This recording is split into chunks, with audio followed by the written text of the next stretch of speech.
안녕하세요. 사람에 대한 불신이 생긴 40대 남자입니다.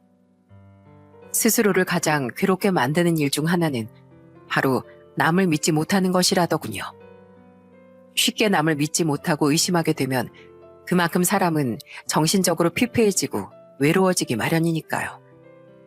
때문에 저는 그런 불행 속을 벗어나려 지금도 아주 많은 노력을 하며 살고 있습니다. 제게 이런 서글픈 불신이 생겨버린 건 제 이혼에 얽힌 사건 때문인데요. 오랜만에 혼자 술도 한잔한 김에 그때의 일을 이야기해보고 싶어 이렇게 사연을 적게 됐어요. 저는 한 지방 소도시에서 나고 자랐습니다. 대학을 타지에서 나오긴 했지만 취업을 하며 고향으로 돌아온 거죠. 저는 전공을 살려 마루와 장판을 시공하는 업체에서 일을 했습니다. 그렇게 한동안 경험을 쌓은 후엔 직접 제 사업을 시작해 지금은 제법 성공을 했죠.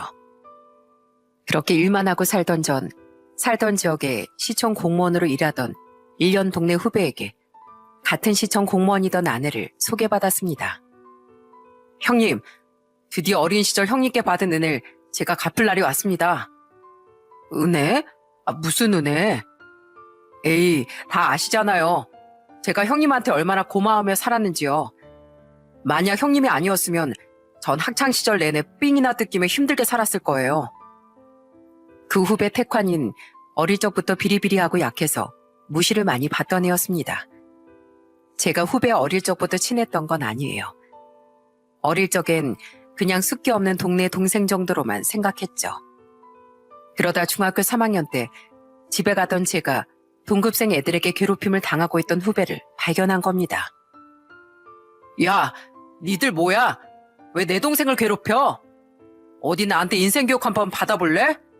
당장 저리 안 가? 니들 앞으로 내 동생 또 건드리면 내가 지구 끝까지 쫓아가서 복수해 줄 거야. 모르는 사이도 아니고 동네 동생이 안쓰러웠던 전 일부러 과장되게 그 애들에게 겁을 줬습니다. 저는 어릴 적부터 또래보다 덩치도 크고 취미로 무술도 이것저것 배웠었어요. 때문에 학교에서 노는 무리에 속해 있진 않았지만 친구들도 선배들도 함부로 건드리지 못했죠. 그런 제 으름장에 후배를 괴롭히던 동급생들은 겁을 먹고 도망치더군요. 그리고 그 뒤로도 전 다른 애들이 후배를 괴롭히지 못하도록 지켜줬어요. 원체 누가 누굴 괴롭히는 일도 싫어했거니와 그게 동네 형된 을이라고 믿었으니까요. 그때부터 후배는 저를 많이 따랐던 거예요. 안녕하세요. 이나경입니다. 태환 씨가 엄청 좋아하는 형님이라죠? 말씀 많이 들었어요. 듣던 대로 엄청 듬직해 보이시네요.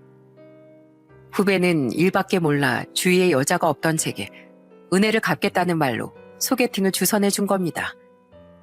쑥스러웠지만 그 말이 고맙기도 했고 저도 슬슬 연애를 하고 싶던 터라 저는 소개팅에 나갔었어요. 그리고 그곳에서 저보다 2살 어리던 통통 튀는 매력의 아내에게 호감을 갖게 된 거죠. 그렇게 인연이 시작된 아내는 보면 볼수록 밝고 귀여운 사람이더군요.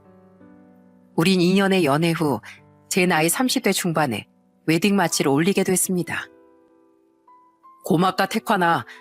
네 덕분에 이렇게 좋은 사람과 결혼을 하게 됐어. 정말 축하드려요 형님. 축하해요 나경씨. 형님, 제가 이만하면 은혜를 제대로 갚은 거죠? 앞으로 꼭 잘 사셔야 합니다. 우린 고마운 마음에 주선자인 후배와 후배 아내에게 비싼 밥을 샀습니다. 또한 신혼여행에서 돌아올 땐 손이 덜덜 떨리는 금액에 비싼 양주도 선물했어요. 그리고 우린 결혼을 한 이후에도 여전히 후배와 친하게 지냈죠. 가끔은 후배 부부와 부부끼리 밥도 먹고 아내와 후배와 친한 공무원 몇 분과 부부 동반으로 여행도 2번이나 다녀왔어요. 형님, 사는 게 참 쉽지가 않네요. 제가 이렇게 이른 나이에 이혼남이 될 줄 누가 알았겠어요. 그런데 그 후배는 저희 부부가 결혼한 지 3년 뒤에 이혼을 당하고 말았습니다. 후배에게 사정을 들어보니 재수 씨가 밖으로 너무 나돌던 후배에게 이혼을 요구한 거더라고요. 결국 후배는 아들의 양육권도 재수 씨에게 빼앗기고 혼자가 된 거죠. 당시 후배는 속상하다며 저희 집에 와서 몇 번이나 술을 마셨었어요. 저는 안쓰러운 마음에 후배를 위로해주기도 했지만 아닌 건 아니다라고 쓴소리도 해줬죠. 아니, 결혼했다고 사람이 꼭 집에만 갇혀서 살아야 하나요? 저도 사람인데 친구들이랑 새벽까지 술도 자주 좀 마실 수 있고 주말엔 PC방에서 밤도 좀 샐 수 있는 거죠. 제가 무슨 바람을 피운 것도 아닌데 어떻게 그런 일로 애까지 낳고 산 남편을 버린답니까? 안 그래요, 형님? 이 한심한 놈아, 네가 아무리 내 후배라도 난 솔직히 재수씨 편이야. 총각 때처럼 살고 싶으면 애초에 결혼을 하지 말았어야지. 네가 그렇게 밖으로 싸돌아다닐 시간에 재수씨는 얼마나 힘들고 외로웠겠어. 맞벌이 하랴, 너 없이 혼자 집안일 하랴, 애 보랴. 몸이 2개여도 모자랐겠다 이놈아. 그 와중에 너 때문에 스트레스까지 받을 바엔 차라리 혼자 사는 게 낫겠다고 생각하지 않았겠냐? 내가 형으로서 진심으로 충고하는데 너 평생 재수씨한테 미안한 마음 가지고 살아. 정신머리 안 고칠 거면 재혼 생각은 절대로 말고 꼬박꼬박 양육비도 밀리지 말고. 여보 그만해. 안 그래도 속상한 태환씨 거의 울겠어. 아내는 제 말에 시무룩해진 후배를 달래며 저를 말리곤 했습니다. 하지만 그 말에 저는 때론 이렇게 쓴소리해주는 사람이 옆에 있어야 한다며 후배를 더 단호하게 혼내곤 했죠. 어릴 적부터 저를 많이 따랐던 후배였으니 더더욱 사람이 됐으면 하는 마음에요. 그 후 다른 사람들과 부부 동반으로까지 어울리는 일은 없었지만 저와 아내는 여전히 가끔 후배와 만남을 가졌습니다. 제가 없어도 아내는 친한 공무원 동료들과 후배와 다 같이 한 번씩 회식 겸 술자리를 가지기도 했죠. 그러다 한 번은 회식이 끝나고 온 아내가 제게 이런 말을 했어요. 태환 씨, 요샌 집에 가면 너무 쓸쓸해서 공원이라도 한 바퀴씩 산책하다 들어간대. 그럼 피곤해서 금방 골아 떨어질 수 있다고 말이야. 아휴, 그렇게 쓸쓸하면 부모님 집에 들어가 살지. 왜 같은 지역인데 굳이 혼자 산대 걔는? 눈치 보이니까 그렇겠지. 너 그렇게 이혼당할 줄 알았다고 태환 씨 부모님이 엄청 뭐라고 하셨다잖아. 진즉 좀 잘하지 그랬냐고. 있지 여보. 난 가끔 태환 씨 보면 인생이 참 아이러니한 것 같아. 우린 태환 씨 덕분에 이렇게 만나서 잘 살고 있는데 태환 씨는 이혼해서 애까지 떨어져서 쓸쓸히 살게 됐잖아. 우린 꼭 이혼하지 말고 잘 살자. 안타깝지만 다 자업자득인 일을 어쩌겠습니까? 저와 아내에겐 절대 그런 불행이 찾아오지 않도록 더 좋은 남편이 돼야겠다고 생각했죠. 그때 아내의 말대로 우린 그럭저럭 결혼 생활을 잘 해내고 있었어요. 물론 작은 소동이 몇 번 있긴 했습니다. 그리고 그런 소동은 주로 처가에 관련된 일들이었죠. 으아, 취한다. 장모님, 술 더 없어요? 없으면 좀 사다 주세요. 장인어른이 여기 좀 앉아보시고요. 사실 제가 사이로서 좀 서운했던 일이 있어서요. 우리 오늘 술도 기분 좋게 취했겠다. 허심탄회하게 대화 좀 해봅시다. 제가 결혼한 지 1년 뒤 3남매 중 막내였던 처제는 회사원인 동서와 결혼을 했습니다. 그런데 평소엔 순하디 순한 사람인 것 같더니 동서는 술에 취하면 술버릇이 아주 진상이더라고요. 난동을 부리거나 손버릇이 안 좋은 건 아닌데 사람이 굉장히 건방져졌죠. 그 모습을 봤을 때 처가 식구들 모두 당황해했어요. 처제는 술을 못했던지라 동서와 취할 정도로 술자리를 가져본 적이 없었다며 마찬가지로 당황하더군요. 저는 처가의 맞사위로서 그런 꼴을 절대 두고 볼 수 없어 화를 꾹 참고 동서에게 냉수 한 잔을 가져다 줬어요. 에? 이거 술 아니잖아 형님. 물은 됐어요. 마시고 정신 차려. 아니면 이 물이 자네 목구멍이 아니라 얼굴에 끼얹어질 거야. 난 그렇게라도 자네 정신 차리게 해야겠거든. 김서방, 난 특히 어른에게 버릇없고 무례한 사람을 무지 싫어해. 그러니까 그 물 마시고 당장 장인 장모님께 사과드려. 제 으름장에 그제야 동서는 눈치를 보며 물을 들이켰습니다. 그리고 다음날 술이 깬 동서는 지난날 자신의 행동을 떠올리곤 저와 장인 장모님께 100배 사죄를 했죠. 그래도 천성이 나쁜 사람은 아닌 것 같아 저도 처제도 처가 식구들도 모두 이해하고 넘어가기로 했어요. 그 뒤 다행히 그런 말썽은 없었지만 그 뒤 동서는 저만 보면 눈치를 보곤 하더라고요. 이외에도 처가 일어났던 또 하나의 소동은 바로 처남의 일이었어요. 삼남매 중 유일하게 결혼도 연애도 하지 않고 장인 장모님과 함께 살았던 처남은 인생을 열심히 사는 사람이었습니다. 처남은 제가 결혼하기 전해 그동안 모아둔 돈을 전부 투자해 작은 사업을 시작했다더군요. 하지만 처제가 결혼한 지 얼마 안 됐던 어느 날 처남의 사업은 처참히 무너지고 말았죠. 장인 장모님 또한 처남의 사업에 돈을 대주셨기에 그땐 처가가 정말 발칵 뒤집어졌습니다. 그런데 얼마 뒤 처남이 제 사업장 근처까지 찾아와 제게 머리 숙여 부탁을 하더군요. 매영, 정말 염치 없는 부탁인 거 아는데요. 저 딱 3천만 원만 빌려주시면 안 될까요? 3천? 왜? 갚아야 될 급한 빚이 그 정도 되는 거야? 아니요. 다행히 이것저것 흩어져 있던 돈을 끌어모아서 빚은 거의 갚았어요. 근데 매영, 저 재기할 돈이 필요해요. 비록 망하긴 했지만 저 저번 사업에서 얻은 교훈도 크고 배운 것도 많아요. 그래서 저 이번에 다시 시작하게 되면 꼭 안 망할 자신 있어요. 처남은 사업이 잘 되면 꼭 제 돈 먼저 갚겠다며 간곡히 제게 투자금을 부탁하더군요. 솔직히 3천만 원이 누군가에겐 적은 돈일 수도 있지만 아무리 제 사업이 안정적이라고 한들 제겐 큰 돈이었어요. 하지만 저는 처남의 부탁을 무턱대고 거절하진 않았습니다. 길지 않은 시간 동안 제가 본 처남은 매사에 열정적이고 또 그만큼 신중한 사람이기도 했거든요.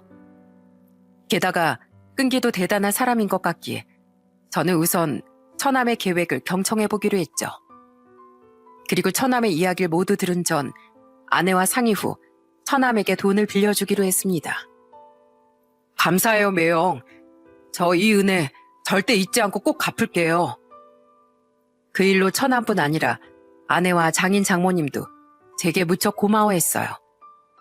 저는 거기에서 멈추지 않고 제가 도울 수 있는 선 안에서 처남에게 사업적으로 조언도 아끼지 않았습니다. 처남은 이번엔 절대 실패하지 않겠다며 정말 치열하게 노력하더군요. 그 결과 처남은 제가 결혼한 지 4년이 지났던 해엔 제게 3천만 원을 전부 갚을 수 있었어요. 됐다고 하는데도 기어코 이자라며 웃돈까지 보태서 말이죠. 제가 이렇게 빨리 사업을 자리 잡게 할 수 있었던 건 다 매영 덕분이에요.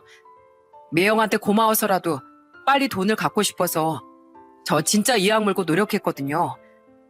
그리고 매영이 해주신 조언, 소개해 주셨던 인맥 전부 저한테 많은 도움이 됐어요. 정말 감사해요, 매영. 이렇게 한 번씩 소동이 있긴 했지만 결과적으로 그 일들로 인해 저와 처가 식구들과의 사이는 더 돈독해졌어요. 특히 장인 장모님은 저만 보면 버선발로 마중 나와주실 정도로 저를 아껴주셨죠. 처가의 중심을 잡아주는 고마운 존재라면서요. 그리고 저와 아내는 처가뿐 아니라 저희 부모님과 서울에 살던 여동생과도 사이 좋게 지냈습니다. 저희 부모님은 딸 가진 부모로서 남의 집 딸도 귀하고 어렵게 여길 줄 알아야 한다며 아내가 두 분 집에 가면 손에 정말 물 한 방울 묻히지 않게 해주셨어요. 어머님, 밥도 해주셨는데 그럼 설거지라도 제가 할게요. 됐어. 집에서도 질리도록 하는 게 설거지일 텐데 왜 여기까지 와서 설거지를 해? 나중에 내가 다 할 거다. 너나 앉아서 과일이나 먹어. 네 시아버지 과일 깎는 솜씨가 기가 막히니까 그거 구경하면서 말이야. 여보, 우리 며느리 과일 좀 깎아줘요. 잠깐만, 우리 며느리 용돈부터 좀 주고. 아가, 자 바꿔라. 요새 식비도 장난이 아니지? 아무리 성익이가 거둔다 해도 장은 주로 네가 볼 텐데 이거 식비에든 생활비에든 보태 써라. 아니면 너 가지고 싶은 화장품 같은 거 사도 되고. 늘 고생이 많다. 또한 저희 부모님은 저희가 더 드려도 모자랄 판에 가끔씩 용돈을 쥐어주셨습니다. 그것도 꼭 제가 아닌 아내 손에 말이죠. 원래 결혼하면 여자가 더 고생하는 법이라면서요. 또한 저희 집은 제가 결혼하면서부터 모든 명절 음식을 사서 차례를 지내게 됐어요. 원래는 저와 여동생까지 합세해 다 같이 음식을 만들었는데 며느리가 집에 들어왔으니 며느리가 눈치 안 보고 편하도록 어머니가 명절 문화를 싹 바꿔버리신 거죠. 내 부모 집에서 편하게 음식 거두는 거랑 평생 남으로 살았던 시부모 집에서 불편하게 음식하는 거랑은 천지 차이야. 요샌 밖에서 사오는 음식도 다 맛있고 품질도 좋으니까 조상님들도 언짢아하지 않으실 게다. 그리고 음식도 안 하는데 불편하게 너희들 우리 집 와서 하룻밤 자고 갈 필요도 없어. 그냥 아침 일찍 와서 내가 사다 놓은 음식으로 차례 지내고 아침밥 먹고 일찌감치 사돈 어른들 댁으로 가면 돼. 저희 부모님의 강력한 의견 피력으로 저와 아내는 명절 전날이 아닌 명절 당일 아침에 부모님 댁으로 갔습니다. 그곳에서 차례를 지내고 아침밥을 먹자마자 부모님은 우리를 처가댁으로 쫓아내듯 보내셨죠. 제 여동생은 처제와 같은 해에 결혼했는데 우리가 명절에 딸을 보고 싶은 만큼 사돈 어른들도 딸을 보고 싶으실 거라면서요. 덕분에 제 동생이 결혼한 후 저와 아내는 적어도 명절엔 동생과 매제 얼굴을 한 번도 본 적이 없었습니다. 늘 동생이 도착하기 전에 우린 처가로 갔으니까요. 어머니, 아버지, 저희 집사람 항상 배려해 주셔서 감사해요. 그래도 명절 전날에 집이 너무 휑하면 서운하지 않으세요? 저희 장인 장모님은 그래도 처남이랑 같이 사시는데 두 분은 두 분이서만 계시니까요. 아니야. 명절이라고 요란스럽게 지내는 거 우리도 힘들고 불편해. 오히려 우리도 편하게 쉬고 좋아. 그러니까 신경 쓰지 말어. 아내는 이런 시댁이 어디 있냐며 저희 부모님께 항상 고마워했습니다. 이렇듯 양가와 더없이 잘 지내던 우리에게 딱 한 가지 걱정거리가 있었다면 그건 아이가 생기지 않던 것이었어요. 저는 결혼 전부터 아이를 무척이나 갖고 싶었던지라 정말 애타게 이세 소식을 기다렸죠. 하지만 도통 아이는 찾아와 주지 않았고 결국 우린 결혼한 지 2년이 지났던 해 난임 검사를 받게 됐어요. 그 결과 안타깝게도 문제는 아내에게 있었다는 사실이 밝혀졌습니다. 미안해 여보. 당신 아이 많이 갖고 싶어 했는데. 괜찮아. 우리 아직 결혼한 지 2년밖에 안 됐잖아. 난임 치료 잘 받고 시도도 열심히 해보자고. 그래도 여러 가지 시도를 해볼 수 있다는 산부인과 측의 말에 우리는 희망을 잃지 않았어요. 하지만 그 뒤 아내는 이어진 인공수정과 시험관 시술 실패로 많이 괴로워했어요. 그리고 몸도 마음도 많이 지친 아내는 결혼한 지 4년이 지난 어느 날 제게 아이를 포기하고 싶다고 말했죠. 미안해 여보. 근데 난 너무 힘들어. 우리 그냥 애 없이 살면 안 될까? 당신 힘들면 하지 마. 내가 당신이랑 행복하게 살려고 결혼했지. 애를 낳고 싶어서 한 건 아니잖아. 물론 애가 없으면 아쉽게 하겠지만 난 당신과 둘이서도 충분히 행복하게 살 수 있어. 그러니까 미안해하지 마. 이건 당신 탓이 아니잖아. 그렇게 우린 결국 아이를 포기하게 됐습니다. 아쉽거나 슬프지 않다면 거짓말이겠죠. 저는 정말 아이를 가지고 싶었거든요. 하지만 제겐 그 무엇보다 아내가 우선이었죠.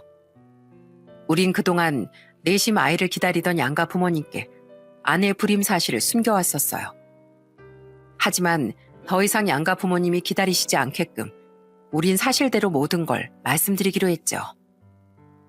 에휴, 미안하네, 홍서방. 물론 이게 우리 나경이 탓이라고 할 수는 없겠네만 그래도 자네에게 너무 미안해. 아니에요, 장모님. 오히려 전 그동안 애를 써준 아내한테 고마워요.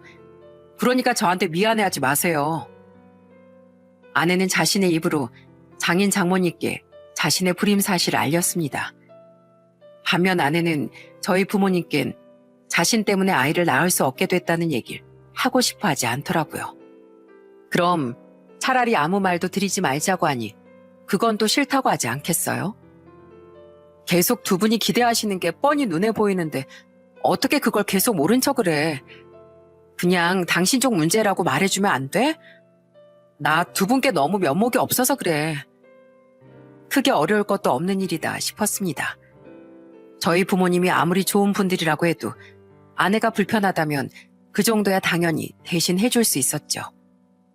하지만 두 분께 제 문제라고 말씀드린 지 얼마 되지 않아 결국 부모님은 제가 아닌 아내의 문제라는 사실을 아시게 됐어요. 다른 사람도 아닌 아내 본인이 저희 아버지 생신날 술에 잔뜩 취해 부모님과 여동생 부부가 보는 앞에서 실토를 했거든요. 사실 불임은 제 남편이 아니라 전데요. 제가 그냥 당신 탓이라고 말해달라고 하니까 두말 않고 그렇게 뒤집어 써주더라고요. 어머님, 아버님, 전 저희 남편만큼 바보처럼 착한 사람을 본 적이 없어요. 아드님을 이렇게 착하게 낳아주셔서 감사드립니다.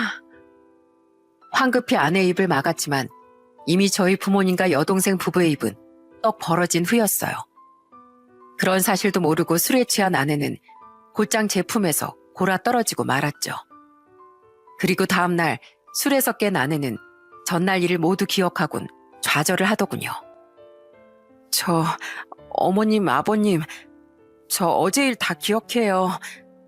제가 제 문제라고 솔직히 말씀드렸어야 했는데 남편 시켜서 그런 거짓말까지 하게 해서 정말 죄송합니다. 아내는 고개를 들지 못하고 저희 부모님께 머리 숙여 용서를 구하더군요. 저는 그 옆에서 아내를 감싸기 위해 이 사람이 시켜서가 아닌 제가 먼저 거짓말을 했던 거라고 선의의 거짓말을 했습니다. 하지만 부모님은 우리를 전혀 야단치지 않고 그저 아내를 꼭 안아주시더라고요. 둘 중 누가 거짓말을 하자고 했든 그게 무슨 상관이니? 중요한 건 그런 거짓말을 하고 싶었을 정도로 죄 없는 새아가 네가 위축됐었다는 거잖아. 아기는 하늘이 내려주는 거라고 했어. 요즘엔 애 없이 잘 사는 부부도 많다더라. 이건 절대 새아가 네 탓이 아니니까 풀 죽어 있지 말고 나도 네 시애비도 너랑 성익이가 둘이서만 행복하게 잘 살면 그걸로 더 바랄 게 없어. 아내가 잠든 뒤에도 아무 말씀이 없으시기에 저는 두 분이 저와 아내에게 혹여 화라도 나신 줄 알았어요. 하지만 두 분은 속으로 끙끙 앓았을 아내가 딱한 마음에 아무 말도 못하셨던 거더라고요. 그날 내심 노심초사했던 아내의 긴장감이 풀어진 건지 아내는 저희 어머니께 안겨 펑펑 울었습니다. 어머니와 옆에서 아내를 다독여주던 아버지는 그런 아내를 따라 함께 눈물을 글썽거리셨죠. 제게 남편으로서 아내를 잘 감쌌다는 말을 해주시면서요. 부모님의 말씀대로 아이에 대한 마음을 내려놓은 전 이젠 아내와 둘이서만 행복하게 살아야겠다고 마음먹었습니다. 때문에 전 전보다 아내와 많은 시간을 함께하려고 노력했어요. 하지만 반면 아내는 저와 반대로 자꾸 밖으로만 나돌더라고요. 여보, 나 오늘 직장 동료들이랑 술 한잔하고 들어갈게. 또? 당신 요즘 회식도 주말에 친구들 만나러 가는 일도 너무 잦아진 거 아니야? 미안해. 근데 내가 불임이라는 사실이 이젠 애를 못 가진다는 사실이 자꾸 나를 괴롭게 만들잖아. 그래서 그냥 아무 생각 없이 좀 놀고 싶어서 그래. 임신 준비한다고 한동안 술도 끊었잖아. 당분간만 당신 이해 좀 해줘. 아내는 평일엔 일주일에 하루 이틀 정도 직장 동료들과 회식을 하거나 주말엔 친구들을 만나러 나가곤 했습니다. 아내와 어떻게 하면 더 시간을 많이 보낼 수 있을까 고민하던 전 내심 섭섭했어요. 그래도 사람마다 아픔을 달래는 방법이 다를 테니 구태여 아무 말도 하지 않았죠. 많은 사람들은 이런 경우 배우자의 외도를 의심할 수도 있지만 전 그럴 필요가 없었어요. 주말에 친구들을 만나러 가는 거야 제가 확인해 본 적은 없지만 아내가 평소 회식을 할 땐 대부분 자리를 같이 하던 제 후배가 꼬박꼬박 연락을 해줬거든요. 형님, 오늘은 술 없는 단순 식사 자리니까 나경씨, 아니 형수님 걱정은 하지 마세요. 형님, 오늘은 윗분들까지 함께하는 자리라 자리에 술이 좀 오갔어요. 형수님이 좀 취하긴 했는데 제가 다른 직원분이랑 같이 택시에 태워서 집에 모셔다 드리려고요. 도착하면 다시 연락드릴게요. 후배 녀석이 아내와 친한 직장 동료라는 게 이렇게 든든할 줄 몰랐습니다. 후배는 한 번씩 다른 공무원 동료들과 아내와 다 함께 찍은 사진을 보내주기도 했고, 가끔 제가 걱정할까봐 취한 아내를 저희 집에 데려다 준 날엔 저와 따로 맥주를 한 잔 더 하고 가기도 했죠. 저는 그런 후배에게 늘 고맙다고 말했어요. 고맙긴요. 저뿐 아니라 다른 사람들도 형수님 걱정 많이 해요. 그러니까 가정도 있는 사람들이 일주일에 하루 이틀씩 자주 시간 내서 형수님을 위로해주고 있는 거죠. 형님도 속 많이 상하시죠? 그래도 저보고 힘내세요. 이혼남에 애랑도 떨어져 사는 저도 이렇게 씩씩하게 잘 이겨내고 있잖아요. 후배는 자신이 이혼했을 때 저와 아내가 위로해줬던 것처럼 이번엔 자신이 우리를 위로해줄 차례라고 말하더군요. 저는 제가 아이복은 없어도 인복은 있는 사람이구나 하고 생각했어요. 하지만 그런 제 생각은 저와 아내가 아이 생각을 포기한 지 1년 뒤 산산조각 나버리고 말았죠. 이번엔 당신 2박 3일 동안 다녀온다고 했지? 아휴, 내 남편 고생이 많다. 몸 조심히 잘 다녀와. 당신 이번 주말엔 아무 약속 없다고 했지? 나 토요일 점심쯤 돌아올 것 같은데 우리 오랜만에 주말 나들이나 다녀오자. 좋지. 그럼 기대하고 있을게. 주로 인터넷으로 시공 의뢰를 받던 전 인근 지역으로도 자주 출장을 나갔습니다. 당시에도 저는 2박 3일 동안의 출장을 떠나게 됐어요. 그 주엔 주말 약속이 없다던 아내와 돌아온 후 데이트를 약속하면서요. 그런데 3일째 오전이 돼서야 끝날 줄 알았던 시공일이 생각보다 이른 이튿날 오후 6시 반쯤 마무리가 되더군요. 결과물을 확인한 고객님도 크게 만족해 주셨기에 저는 기분 좋게 일을 끝낼 수 있었죠. 고민이네. 집에 가서 빨리 쉴까? 아니면 쉬고 내일 갈까? 운전하기도 피곤한데. 저는 행복한 고민에 빠졌습니다. 그대로 곧장 2시간 반 정도 거리의 집으로 향하면 9시쯤 될 것 같아 그냥 이미 예약해둔 숙소에서 쉬고 다음날 돌아갈 것인지 아니면 이대로 집에 가서 푹 쉴 것인지 말이죠. 결국 저는 빨리 집에 가고 싶은 마음에 차를 달려서 집으로 향했어요. 일하느라 몸속에 쌓인 먼지도 씻어내고 싶어 뱃속에 기름칠 좀 해줄까 하는 생각으로 구워 먹을 삼겹살도 함께 싸먹을 쌈채소도 두둑하게 사서 말입니다. 거기에 오랜만에 아내와 함께 마시면 좋을 것 같아 복분자까지 야무지게 사서 집으로 돌아가는 길이었으니 정말 콧노래가 절로 나오더라고요. 여보세요? 당신 전화했었네? 미안, 나 밥 먹고 쉬느라 휴대폰을 못 봤어. 제가 살던 아파트에 도착한 전 짐과 장본 것들을 들고 엘리베이터를 탔습니다. 그리곤 저희 집이 있던 층수에 딱 내렸을 때 휴대폰으로 걸려온 아내의 전화를 받았어요.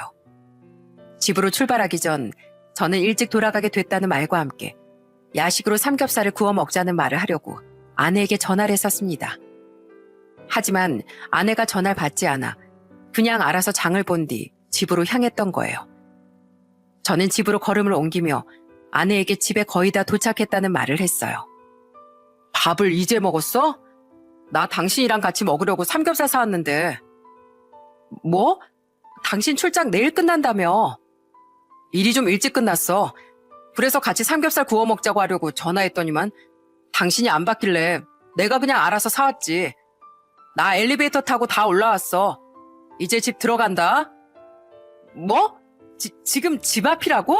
알았어. 제가 집 앞이라고 하자 아내는 굉장히 다급하게 전화를 끊는 것 같았습니다. 저는 아무 생각 없이 도어락 비밀번호를 누르고 집에 들어갔어요. 그러자 현관 바로 옆에 있던 주방에서 아내가 발갛게 상기된 얼굴로 저를 맞아주더라고요. 아내는 묘하게 숨을 헐떡거리는 것 같기도 했죠. 당신 왜 숨이 차 보여? 뭐 하고 있었어? 뭐 하긴 먹은 거 설거지하고 치우고 있었지. 마침 딱 정리 다 하고 쉬려던 참이었어. 그래? 뭐 먹었는데? 그냥 남은 반찬에 밥 먹었지. 그래? 근데 당신 술 마셨어? 술 냄새가 좀 나는데?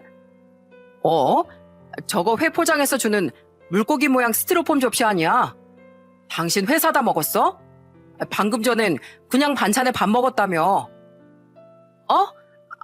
그냥 금요일이니까 당신도 업고해서 혼자 혼술 좀 했지. 많이는 안 마셨어. 그리고 당신은 힘들게 일하는데 나 혼자 회 먹었다고 하면 당신이 서운해할까봐 숨겼던 건데 바로 들켜버렸네. 사람 참 싱겁긴. 그냥 먹었으면 먹었다고 하면 되지. 저는 아내가 주방을 정리하느라 바빴나 보다 하고 생각했습니다. 또한 방금 전까지 회에 소주를 마셨다는 말에 삼겹살은 혼자 먹어야겠구나 싶어 조금 시무룩해지기도 했죠. 아내와의 야식 시간을 기대하고 있었거든요. 아내는 그런 제 손에서 장본 것들을 받아들며 말했어요. 아무튼 당신 얼른 씻어. 그동안 내가 삼겹살 구워놓고 있을게. 아니야, 당신은 방금 밥 먹어서 삼겹살 안 먹을 거잖아. 먹을 사람이 구워야지. 우선 짐 정리부터 좀 하고 그 다음에 씻고 삼겹살도 내가 구울게. 힘들게 일하고 왔는데 아내는 내가 해줘야지. 짐 정리도 다 내가 해줄 테니까 얼른 씻어. 진짜? 고마워 여보. 역시 나 생각해주는 건 당신밖에 없다니까. 저는 짐 정리까지 다 해주겠다는 아내 말에 고마워하며 안방에 가방을 내려놓았습니다. 그리곤 씻기 위해 거실의 화장실로 향하려고 했죠. 그런데 그 순간 장롱에서 뿌드득하는 소리가 크게 들리더군요. 깜짝 놀란 전 장롱을 향해 고개를 획 돌리며 말했어요. 이게 무슨 소리지? 여보, 장롱에서 무슨 소리 들리지 않았어? 난 못 들었는데? 그냥 윗집이나 옆집에서 나는 소리겠지 뭐. 당신 얼른 씻으러 나가. 잠깐만. 다른 집에서 난 소리라긴 너무 가깝게 들렸단 말이야. 무슨 이상한 숨소리도 나는데? 아내는 당황스러워 보이는 표정으로 자꾸만 저를 거실로 내보내려고 하더군요. 하지만 저는 이상한 마음에 더더욱 장롱 가까이 다가가 귀를 기울여 봤어요. 그 안에선 마치 누가 있기라도 한 듯 거친 숨소리까지 들리는 것 같았거든요. 그런데 아내는 너무 이상하게도 저를 계속 말리더니 나중에 나의 제 팔을 잡아 끌기까지 하지 않겠어요? 여보, 장롱 열지 마. 윗집 소리라니까? 열지 마. 얼른 가서 씻어. 열지 말라고. 당신 진짜 왜 이래? 너무 수상하잖아. 이거 놔봐. 말리는 아내가 너무 수상했고 더불어 불길한 느낌이 엄습했습니다. 때문에 저는 말리는 아내를 뿌리친 뒤 장롱을 확 열어 제꼈어요.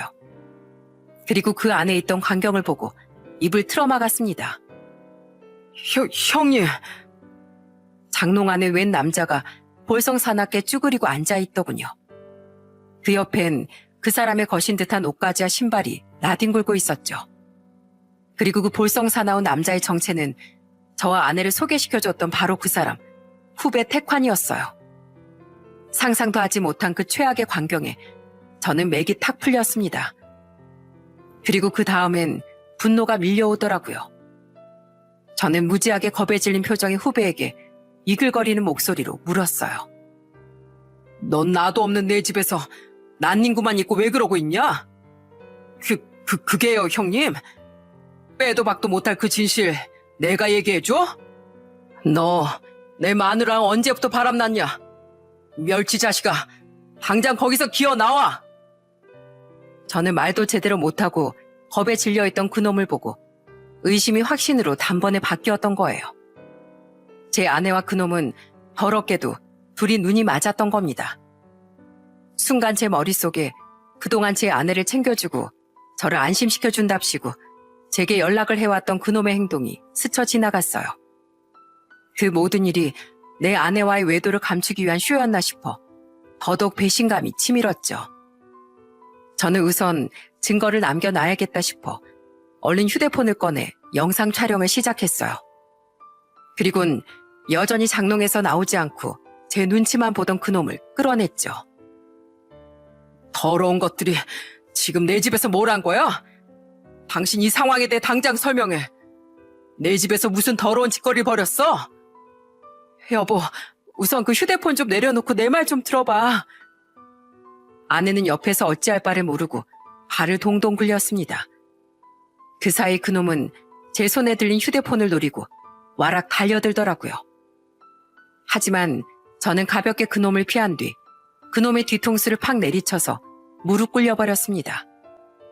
키로도 덩치와 힘으로도 그놈은 절대 저를 당해낼 수 없었으니까요. 그리고 무력하게 제게 당한 그놈을 보고 지레 겁을 먹은 아내까지 그놈 옆에 자처해서 무릎을 꿇더라고요. 저는 제 앞에 나란히 무릎 꿇은 그들을 여전히 휴대폰으로 촬영했습니다. 저는 우선 정황부터 알아야겠다 싶어 싸늘히 물었어요. 둘이 언제부터 만났어? 야 백태환, 네가 말해. 오늘 여기서 적어도 네 두 발로 멀쩡히 나가고 싶으면 나 지금 눈에 뵈는 게 없는 사람이야. 알았어? 얼마나 겁에 질렸으면 그놈은 눈물까지 글썽이며 모든 사실을 실토하더군요. 그놈 말에 의하면 이미 서로 마음이 있었던 두 사람은 제 아내가 아이를 포기하고 얼마 안 돼서부터 본격적인 만남을 가졌다더라고요.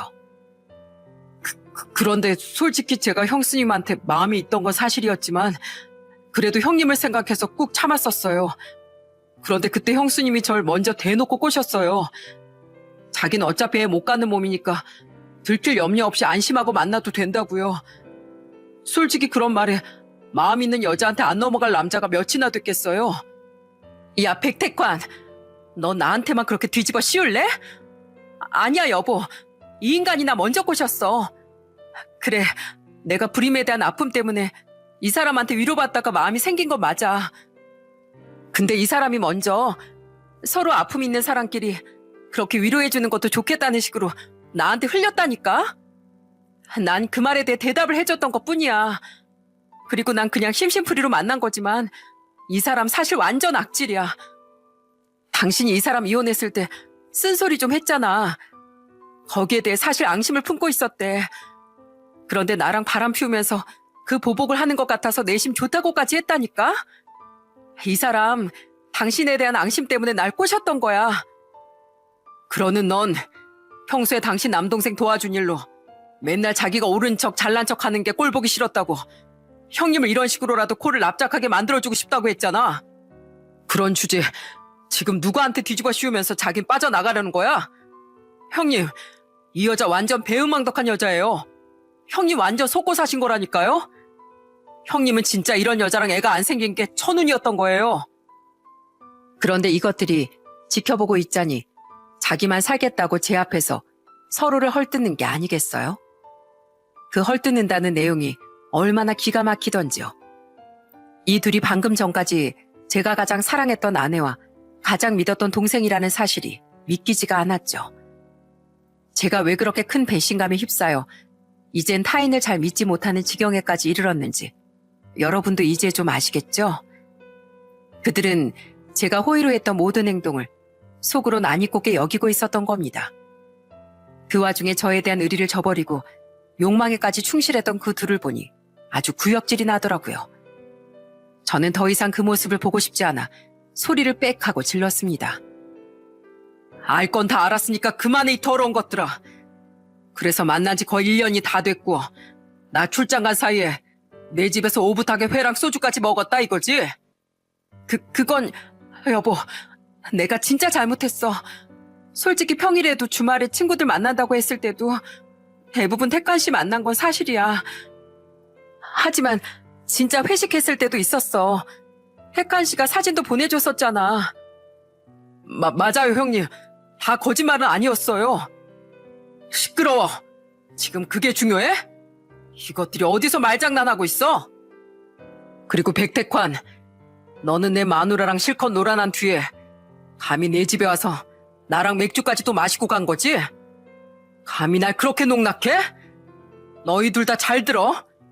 난 너희를 위해서 진심을 다했어. 난 어릴 적엔 태환이 널 진심으로 불쌍히 여겨서 도왔고 너 이혼했을 때도 널 위한 마음에 진심으로 쓴소리를 해준 거야. 당신한테도 마찬가지야. 난 당신을 아꼈으니까 처남에게도 아낌없는 도움을 준 거야. 알지 여보. 나도 당신한테 너무 고마워. 웃기지 마 이 소름 돋는 여자야. 고마워하긴커녕 내가 잘난 체 하는 것 같았다며. 다 필요 없어. 너희 둘 다 내 진심을 원수로 갚은 거야. 난 그런 너희들 절대 용서 못해. 절대 가만 안 둘 줄 알아. 형님, 제가 정말 잘못했어요. 저 2번 다시 형수님 안 만날게요. 제발 한 번만 봐주세요. 여보, 나도 이젠 이 사람 직장에서도 쳐다도 안 볼게. 이젠 당신만 보고 살게. 내가 진짜 사랑하는 건 당신이야. 제발 한 번만 용서해줘. 그들은 제게 손이 발휘되도록 싹싹 빌었습니다.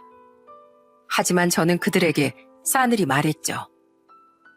난 너희들 같은 도덕성 없는 것들이 국민 혈세 받아 처먹고 사는 걸 절대 못 봐. 그러니까 둘 다 알아서 사표 내고 공무원 그만둬. 뭐? 공무원을? 여보, 그건 너무하잖아. 우리가 얼마나 힘들게 공무원이 됐는데. 그럼 지금 찍고 있는 이 영상 내가 시청에다 제보해줄까? 어디 시청뿐 아니라 만천하에 공개해줘? 선택해. 영상 공개되고 사회적으로 매장당할래? 조용히 사표 내고 알아서 그만둘래? 저는 절대로 그들을 봐줄 생각이 없었어요. 너무 화가 나고 치가 떨렸습니다.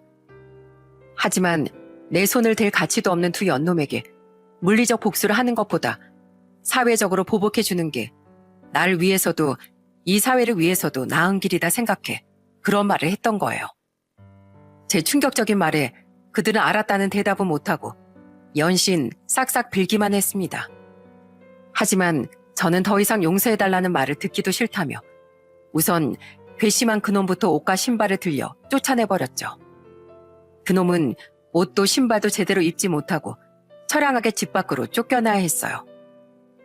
다음은 당신이야. 이 집, 내 돈에 우리 부모님이 보태주신 돈으로 마련한 집인 거 알지? 그러니까 당장 당신 집만 싸서 나가. 친정으로 가든 그놈 집으로 가든 사라지라고.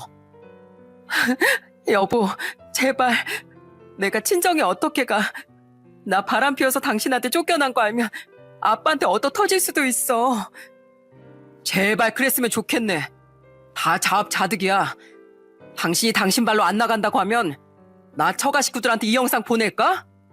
그럼 내가 안 쫓아내도 처남이든 당신 부모님이든 찾아와 당신 끌고 갈 것 같은데 난 지금 당신을 위해서가 아니라 착한 당신 가족들 마음에 대못 받고 싶진 않아서 이 영상 안 보내고 있는 거야. 어떻게 지금 바로 전송해줘? 저는 아내를 쫓아내기 위해 처가 식구들까지 들먹이며 으름장을 놨습니다. 그제 아내는 엉엉 울며 간소하게 짐을 싸서 집을 나가더라고요. 혼자 남은 전 너무 큰 배신감과 답답한 마음에 사온 복분자를 안주 없이 콸콸 들이켰어요. 그리곤 망연자실하게 멍하니 앉아있는데 1시간 뒤쯤 장모님에게서 전화가 오더군요. 홍서방, 미안하네. 지금 우리 나경이가 집에 와서 자네한테 쫓겨났다고 말해줬어. 지금 자네 장인이 그 배은망덕한 것을 비 오는 날 먼지 나도록 흠씬 두들겨 패놨네. 세상에 어떻게 그 애가 그럴 수가 있단 말인가. 장모님에 이어 전화를 이어받은 장인어른 또한 제게 사과를 하며 오열하시더군요. 그리고 그 뒤엔 처남이 아예 직접 저희 집에 찾아와 머리까지 숙여 용서를 빌었죠. 죄송해요, 매영. 매영이 집에 어떻게 해줬는데 어떻게 누나가 그럴 수가 있어요. 저 진짜 누나 2번 다시 안 보고 살 거예요. 부모님도 누나한테 일주일 줄 테니까 당장 나가라고 말씀하셨어요. 정말 죄송해요. 심지어 그날 처남이 돌아간 후 다음날 처제와 동서까지 전화해 제게 사과를 하고 위로를 전하더군요.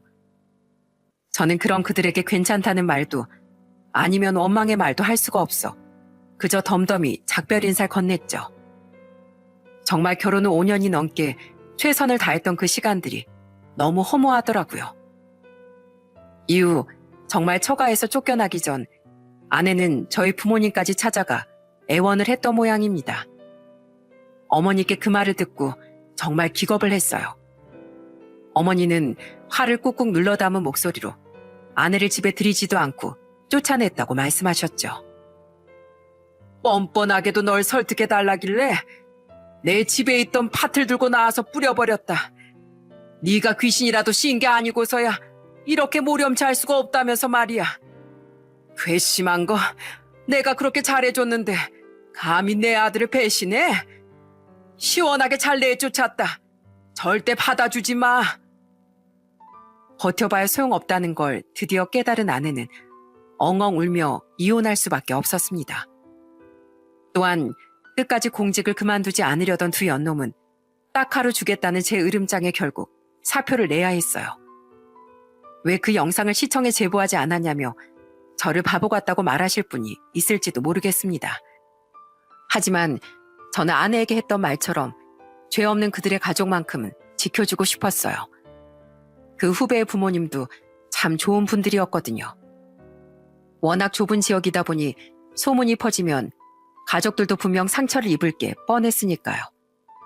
결국 그들은 공무원을 자기 손으로 그만둬야 했고 아내는 처가에서 쫓겨나 작은 월세집을 구해 살게 됐죠. 들리는 바에 의하면 그들은 사표를 내던 날 시청에서도 네 잘못이네 내 잘못이네 하며 싸웠다더군요. 그 뒤엔 당연히 헤어졌을 거라고 생각합니다. 그랬으니 아내가 그놈의 집에 들어가지 않고 집을 따로 구했겠죠. 그렇게 저는 가장 믿었던 두 사람에게 배신을 당하며 5년간의 결혼 생활을 정리하게 됐어요.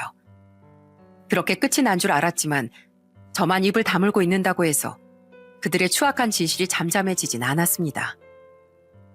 성익 씨, 알고 있어? 그 두 사람 지금 한 사람은 충청도 쪽으로 한 사람은 서울로 이사 갔대. 차마 이 지역에서 낯짝 뻔뻔하게 들고 더 살아갈 용기가 없었던 거지. 참 꼴 좋다. 쉬쉬한다고 해도 소문은 퍼지기 마련이잖아요. 저와 아내와 함께 여행도 갔었던 공무원 동료들 있죠? 그 사람들은 이혼의 전말을 듣고 이건 공무원의 망신이자 수치라며 분노했어요. 특히 바람의 자신들을 이용했다는 사실에 크게 화를 냈죠. 그들은 이 좁은 지역의 그 연놈에 대한 소문을 파다히 퍼뜨려 버리더군요. 결국 손가락질과 눈총을 견디지 못한 그 둘은 이 지역을 떠났다고 하더라고요. 각각 다른 지역으로 말입니다. 더 이상 다른 사람들이 피해 입지 않도록 웬만하면 둘이 다시 붙어 살길 바랬지만 그 둘은 결국 영영 이별을 했나 보더라고요. 그 이야기를 듣고 부디 그곳에선 조금이라도 정신 차려서 저 같은 피해자를 만들고 살지 않기만을 바래주었죠. 만약 그때 제 출장 일정이 하루 먼저 끝나지 않았다면 저는 시간이 흐른 지금까지도 바보처럼 속고 살고 있었을지도 모릅니다. 그 천운에 감사하며 전 앞으로 그들 보란 듯이 더 행복하게 잘 살아갈 생각이에요. 비록 사람에 대한 불신 때문에 지금은 많이 괴로워하고 있지만 언젠간 반드시 훌훌 털어내버리며 말이죠.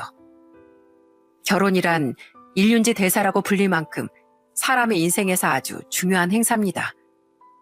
때문에 많은 축하를 받는 만큼 그보다 더 큰 책임감이 따른다고 생각해요. 살면서 물론 성격 차이와 다른 여러 가지 요소들로 인해 이혼을 할 수는 있습니다.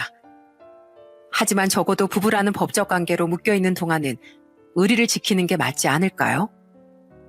그 시간 동안의 의리와 부부라는 이름에 따르는 책임조차 지지 않을 생각인 제 전처 같은 사람들은 애초에 결혼 생각을 하지 말았으면 좋겠어요. 만약 결혼하게 된다면 저 같은 배우자의 가슴에 큰 상처를 남길 뿐만 아니라 결국 자기 자신의 인생조차 몰락의 길로 밀어넣게 될 테니까요. 제 후배놈처럼 그 몰인간한 짓에 동참한 상간자도 마찬가지고요.